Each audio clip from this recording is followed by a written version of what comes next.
말씀에서 가장 많이 반복되는 하나님의 명령은 무엇이겠습니까? 바로 그 명령이 오늘 이 본문 말씀에 나옵니다. 그 말씀은 바로 두려워하지 말라는 명령입니다. 이 짧은 본문에서도 두려워하지 말라는 말씀이 3번이나 나오고 있습니다. 그러면서 두려워하라라고 하는 명령도 같이 나오고 있습니다.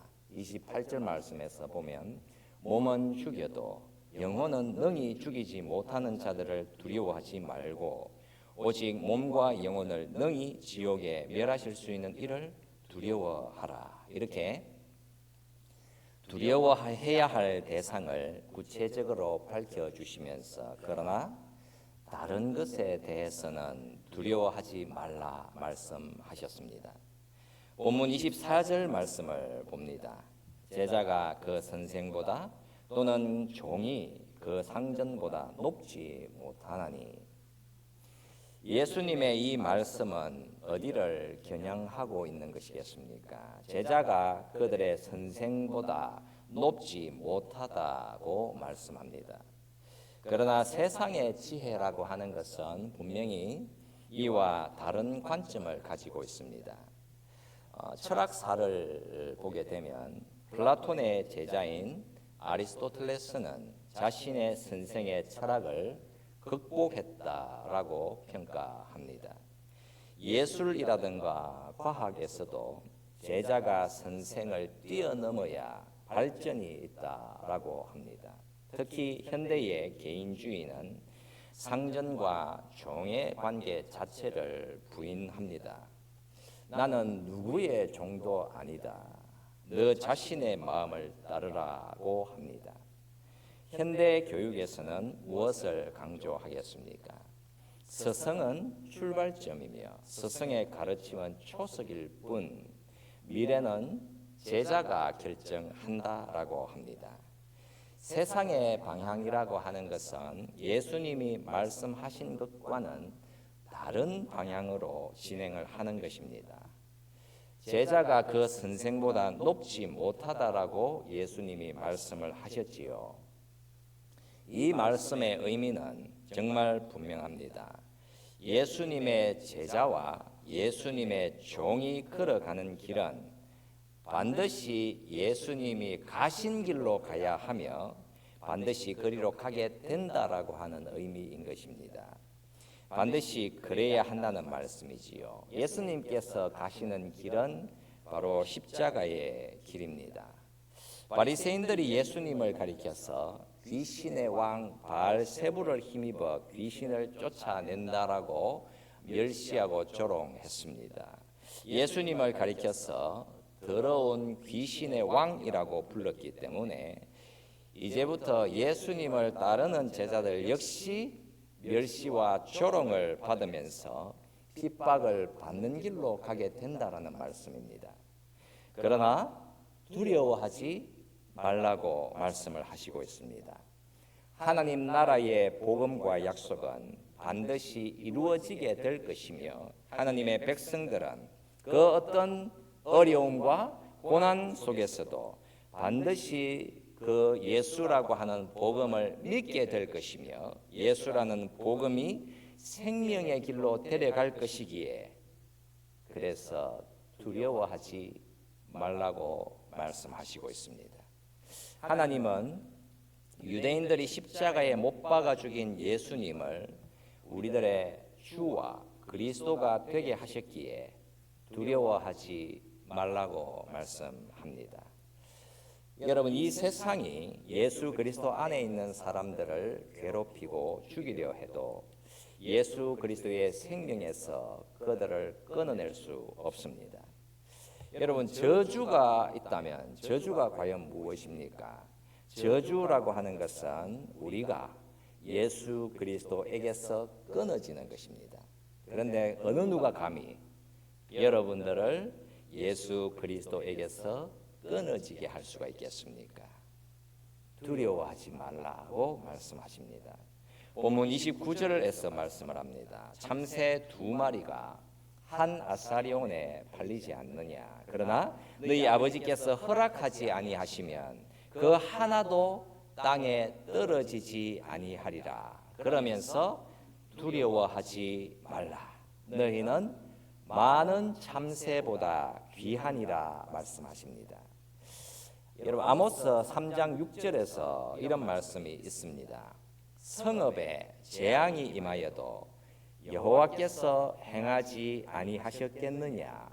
바로 이 아모스 말씀이 오늘 이 마태복음 말씀을 해석하는 데 큰 도움을 줍니다. 본문 29절 말씀에서 참새 2마리가 한 아사리온에 팔리지 않느냐. 그러나 너희 아버지께서 허락하지 아니하시면 그 하나도 땅에 떨어지지 아니하리라 말씀합니다. 이 말씀을 우리가 어떤 달콤한 말씀 또는 위로를 주는 말씀 정도로 보시면 안 되는 것입니다. 너희 아버지께서 허락하지 아니하시면 참새 한 마리도 땅에 떨어지지 아니한다고 말씀합니다. 이 말씀을 흔히 어떻게 해석을 하는가 하니 하나님의 눈이 참새조차도 보고 계실 정도니까 나라고 하는 사람을 돌보시는 것은 당연한 것입니다라고 해석을 하고 싶어 합니다. 하지만 이 구절은 그런 말씀을 하는 것이 아닙니다. 이 말씀이 전하는 내용은 이런 것입니다. 작은 참새가 둥지에서 떨어져서 머리 위로 쿵 하고 떨어진다고 하더라도 그것이 하나님의 계획의 일부분이었다라는 사실을 말씀하는 것입니다. 그러니까 하나님의 계획하심, 하나님의 명령은 모든 것의 궁극적인 원인이 된다라는 말씀인 것입니다.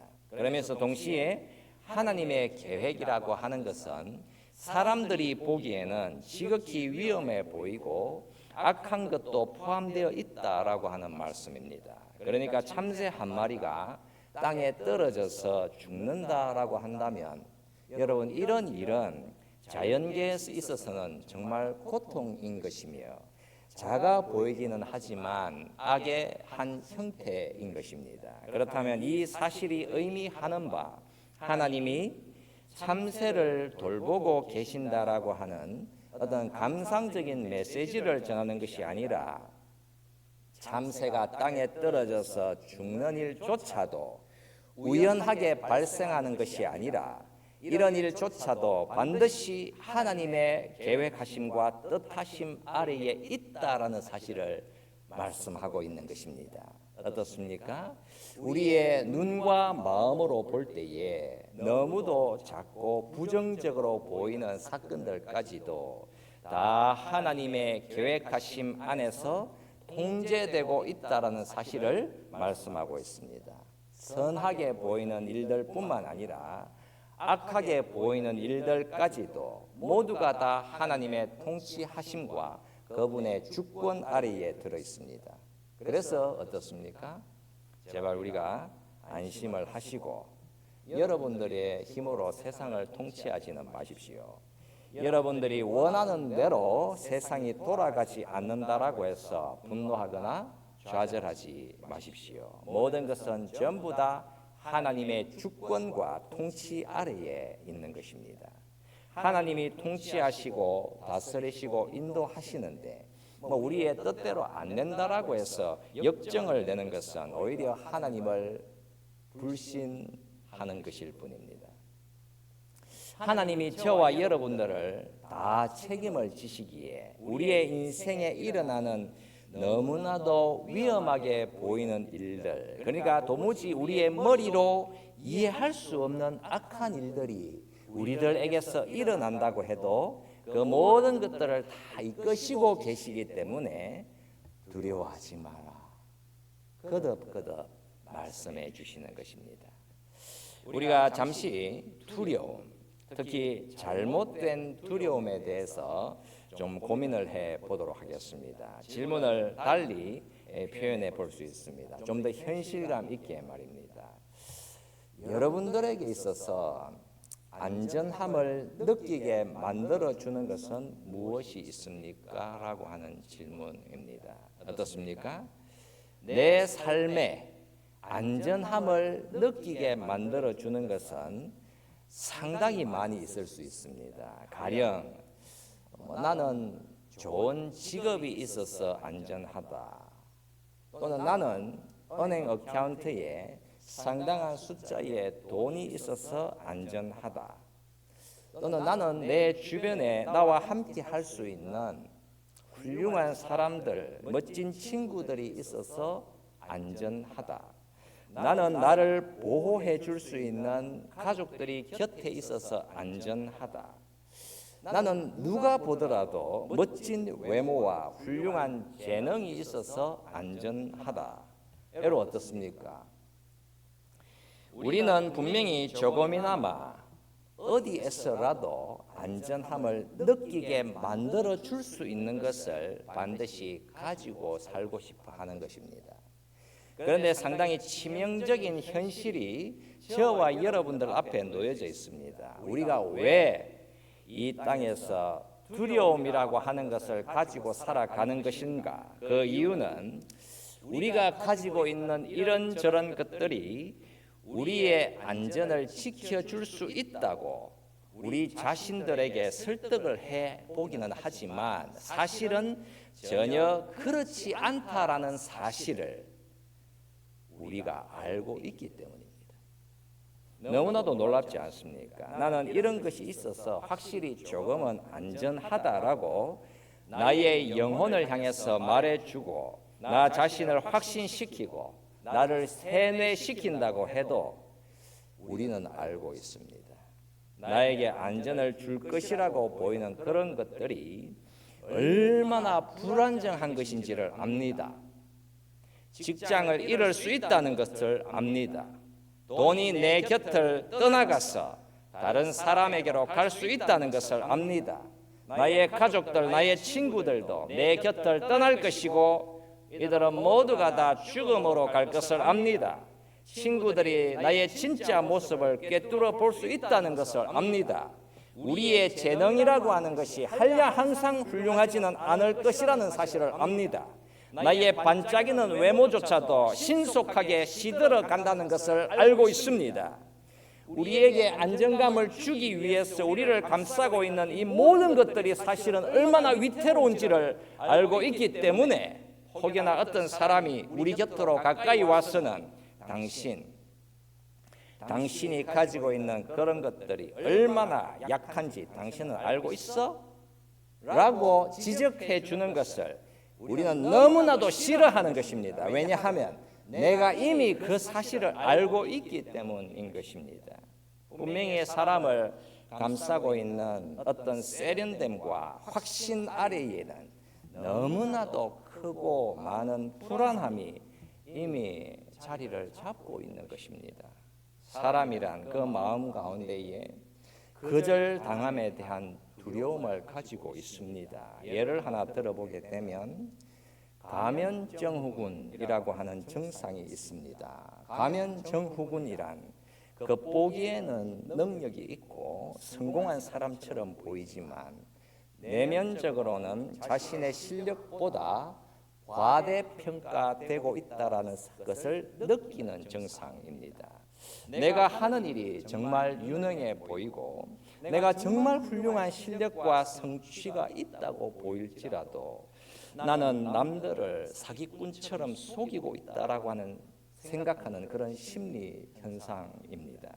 사람들은 다들 나를 유능하게 바라보고 있는데 그러나 내가 실제로 무엇을 하고 있는지 정말 내가 나를 모르는데 그런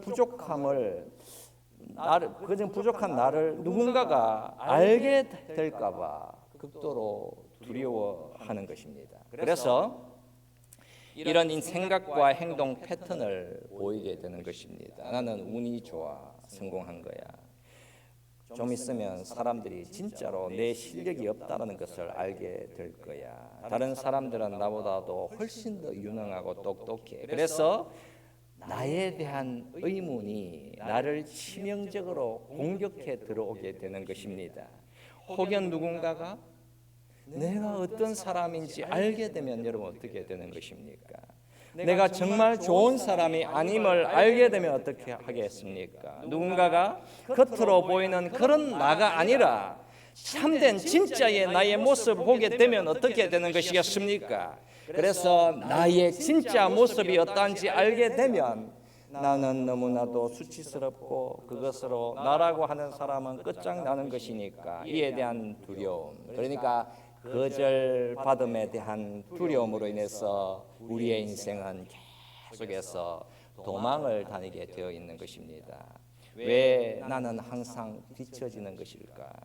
그런 불안함이 우리를 괴롭히는 것입니다. 실패에 대한 두려움, 미래에 대한 두려움, 왜 수많은 두려움들이 우리의 영혼을 엄습해 들어오고 우리의 목을 쪼아 들어오는 것이겠습니까? 이 질문에 성경은 분명하게 대답을 해 주시고 있습니다. 두려움이 우리를 갉아먹게 되어 있지만 그 두려움이라고 하는 것은 죄인이라고 하는 사람 안에서 흘러가는 정상인데 그것이 왜 생겨나서 우리의 영혼을 장악해 들어오는가 하니 그 이유는 근본적으로 우리가 하나님을 알지 않고 그 하나님을 불신하고 그 하나님을 회피하고 그 하나님을 부정적으로 생각하고 살고 있기 때문인 것입니다.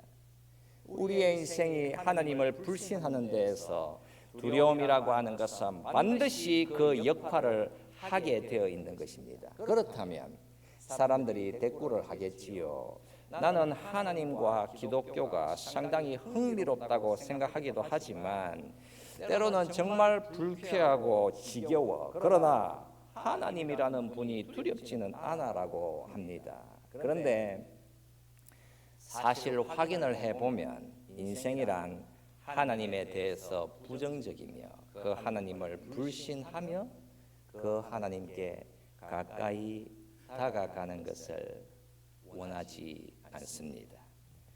하나님과는 늘 거리를 두고 싶어 하는 것이 파괴적인 인생의 정상인 것입니다. 우리는 반드시 저항하게 되어 있습니다. 혹여 내가 나라고 하는 사람을 하나님에게로 내어준다면 내 인생은 참으로 비참해질 것이며 내 인생은 너무나도 지루해질 것이고 내가 나를 하나님이라는 분에게 드린다면 내가 이 땅에서 하고 싶은 일들을 할 수 없을 것이라고 생각합니다. 이런 정상들과 삶들이 과연 무엇을 보여주는 것인가? 우리의 인생이 하나님을 정말 싫어하고 얼마나 하나님을 잘못되게 두려워하는지에 대한 증거인 것입니다. 여러분, 하나님은 빛이시고 진리이십니다.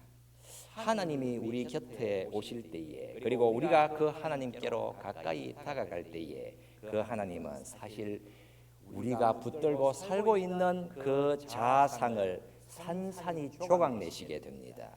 왜냐하면 우리의 인생과 존재의 근거가 되시는 하나님 위에다가 우리를 세워놓은 것이 아니라 우리의 자아상을 직업, 친구, 가족, 외모, 돈, 미래와 꿈 이런 것 위에다가 쌓아 올렸기 때문입니다. 우리의 삶을 쌓아 올리고 있는 것들이 얼마나 치명적으로 약한지 알 수 있습니다. 우리가 하나님 없이 그 하나님과의 참된 만남과 사랑이 없이 우리 자신의 자아를 높이 쌓아 올리기 위해서 사실을 확인을 해보게 되면 우리가 우리 스스로에게조차도 엄청나게 거짓말을 해야 하는 것입니다. 사람이 사람에 대해서 진단하는 방식은 사실은 상당히 놀라운 것이지요. 이런 통계가 있습니다. 모든 대학 교수들 중에서 94%가 자신은 상위 10%에 속한다고 생각합니다. 대학 졸업생들 중에 70%가 다른 사람들과 잘 지내는 능력에 있어서는 상위 20%에 속한다고 믿습니다. 그리고 99%의 사람들은 황금률을 따라 살게 되면 이 세상이 훨씬 더 살기 좋은 곳이 될 것이라고 말합니다. 내가 대접받고 싶은 대로 남을 대접하라. 95%는 자신들이 이런 황금률을 지키면서 살고 있다고 생각합니다. 그렇다면 사실은 세상은 훨씬 더 살기 좋아져야 하는데 실제로는 전혀 그렇지 않습니다. 인생이라고 하는 것은 자기 자신에게조차도 진실할 수 없으며 결국 진리 되시는 하나님께 가까이 가면 우리 자신은 그렇게 산산이 부수어지게 되어 있는 것입니다. 하나님께 가까이 갔을 때에 이사야 선지자가 고백했지 않습니까? 바로다. 나야 망하게 되었도다. 나는 입술이 부정한 사람이며 입술이 부정한 백성 중에 거하는도다. 하나님께 가까이 갔을 때에 욥이 고백했지 않습니까? 내가 스스로 한탄하며 티끌과 재 가운데에서 회개하나이다.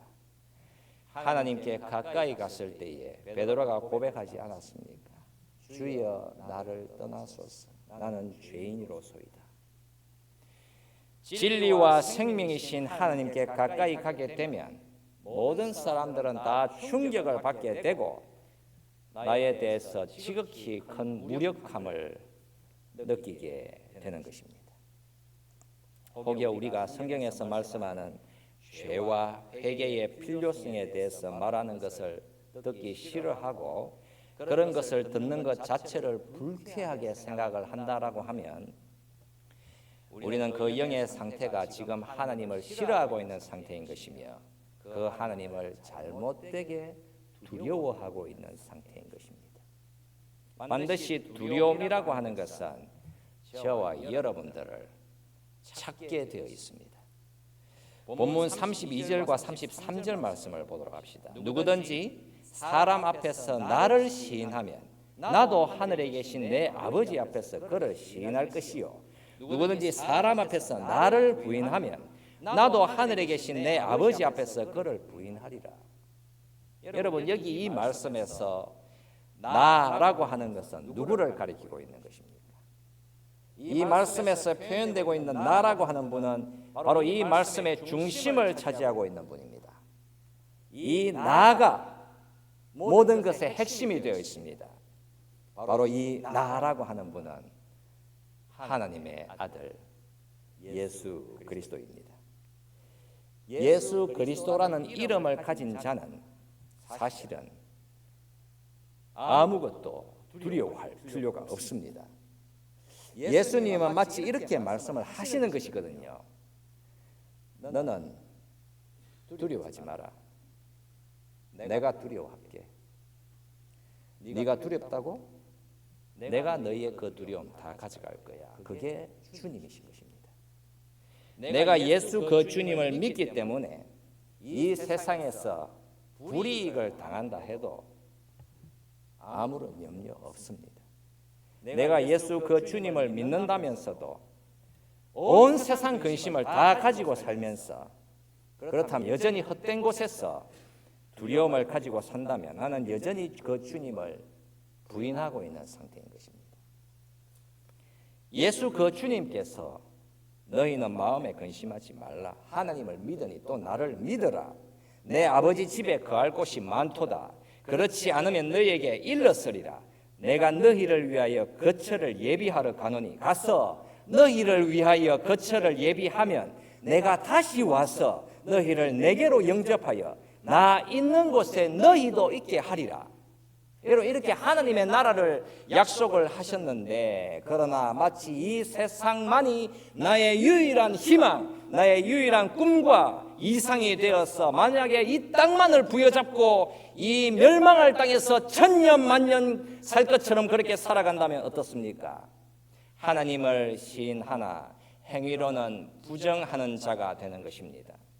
여러분 이미 이 세상과 헛된 것을 전혀 두려워하지 않고 하나님을 믿고 그 하나님을 가까이 하면서 살아갈 분명한 해결책을 하나님께서는 저와 여러분들 앞에 놓아 주신 것입니다.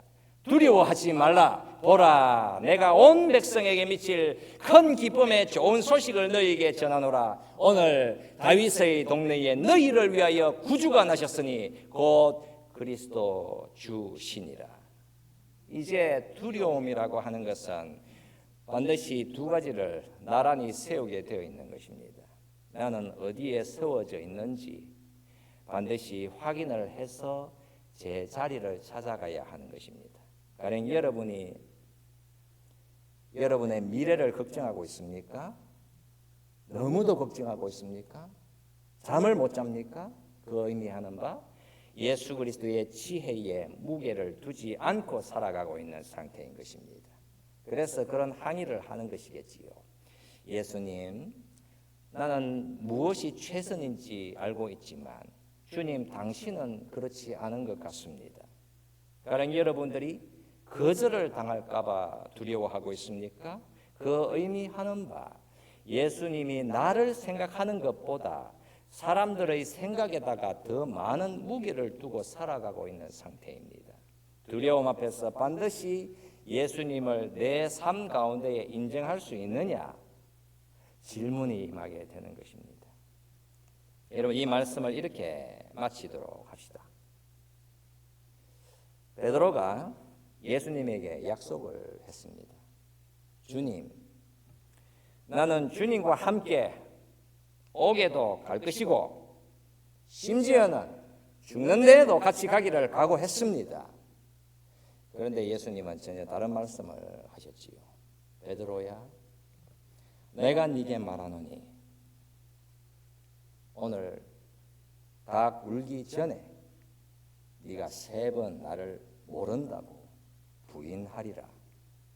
충격적인 말씀을 하신 것입니다. 그렇다면 예수님께서 말씀하신 그날 밤에는 무슨 일이 일어났었습니까? 베드로가 자신의 약속을 지켰습니까? 아니면 예수님이 말씀하신 대로 되었습니까? 닭이 울었습니다. 그때는 이미 베드로는 내가 예수를 모른다라고 3번이나 부인한 상태였습니다. 그래서 베드로는 닭 우는 소리를 듣고는 바깥으로 나가서 심히 통곡했습니다. 그는 예수님이 십자가를 짊어지시고 대속을 담당하실 때에 그 곁으로 결코 가까이 다가설 수 없었습니다. 여러분, 그날 밤에 예루살렘에 있는 모든 닭들은 모조리 다 침묵을 해야 했습니다. 여러분, 그렇지 않습니까? 만약에 베드로가 예수님을 모른다고 한 2번 정도 부인했을 때에 분위기 파악 못하고 예루살렘에 있던 닭 중에서 한 놈이 울었다라고 한다면 아마도 베드로가 정신이 번쩍 들었을 수도 있지 않겠습니까? 그러나 그날 밤에 예수님이 말씀하신 대로 베드로가 예수님을 모른다고 3번 부인한 뒤에서야 닭이 울었습니다. 그러나 너희 아버지께서 허락하지 아니하시면 그 하나도 땅에 떨어지지 아니하리라.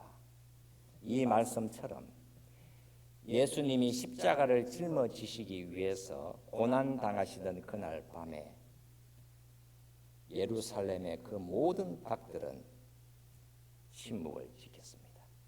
왜 그럴까? 예수 그리스도의 말씀은 반드시 이루어지기 때문입니다. 그렇다면 베드로는 예수님을 부인했기 때문에 하늘에 계신 아버지께서 그를 부인했어야 합니다. 그러나 베드로는 다시 살아납니다. 베드로 그에게 작은 믿음이 남아 있어서 그런 것이 아닙니다. 예수님을 시인하지 않고 부인하며 살았어도 다시 회복되어서 회개하고 주님께로 돌아올 수 있게 되는 유일한 근거는 베드로의 믿음이 아니라 예수님의 기도에 있었습니다. 시몬아, 시몬아, 보라, 사탄이 너희를 밀가부르듯 하려고 요구하였으나 그러나 내가 너를 위하여 네 믿음이 떨어지지 않기를 기도하였노니 너는 돌이킨 후에 내 형제를 굳게 하라. 그렇습니다. 혹여 저와 여러분들에게 예수를 주로 믿는 조금의 믿음이라고 있다고 한다면 그 이유는 우리의 믿음 때문이 아니라 예수 그리스도의 기도 때문인 것입니다. 여러분, 이 세상에서 일어나는 그 어떤 일이라도 우리를 예수 그리스도 안에 있는 하나님의 그 사랑에서 끊어낼 수 없습니다. 그러니 아무것도 두려워하지 마십시오. 오히려 더 기뻐하고 더 즐거워하고 더 감사하고 더 회개하고 더 찬송하십시오. 우리가 예수님을 믿는다면, 그래서 예수 그리스도의 십자가 사랑과 그 은혜가 무엇인지를 안다라고 하면 저와 여러분들은 아무것도 두려워할 이유가 없는 것입니다. 우리의 이 말씀을 생각하면서 우리 잠시 동성으로 같이 기도하십시다. 여러분들에게는 과연 어떤 두려움이 자리를 잡고 있는 것입니까? 어떤 두려움이 여러분들의 영혼을 심히 곤고하게 하는 것입니까? 예수님이 십자가를 통해서 우리의 죄를 용서하셨고 부활하심을 통해서 하나님의 승리와 영광을 선포해 주셨다면 이제 이 세상에서 가져다 주는 그 어떤 것도 사실은 우리의 두려움이 되어서는 안 되는 것입니다. 예수님께서는 지금도 하나님 보좌 우편에서 저와 여러분들의 믿음이 떨어지지 않기를 기도하시고 있습니다. 그렇다면 우리가 걸어가는 길, 우리가 마주하게 되는 미래, 그 모든 것은 오직 하나님의 은혜와 사랑 안에 놓여져 있는 것입니다. 인생의 고난과 고통과 슬픔이 오더라도 하나님의 영원한 작정하심과 구원과 은총이라고 하는 것은 절대로 변함이 없습니다. 우리의 이 땅에서 오직 하나님의 영원하신 인자하심을 의지하여서 아무것도 두려워하지 말고 담대히 그리스도를 주로 믿고 고백하면서 믿음의 눈으로 걸어가게 해달라고 우리 함께 같이 동성으로 기도드리겠습니다. 살아계신 우리 하나님 아버지,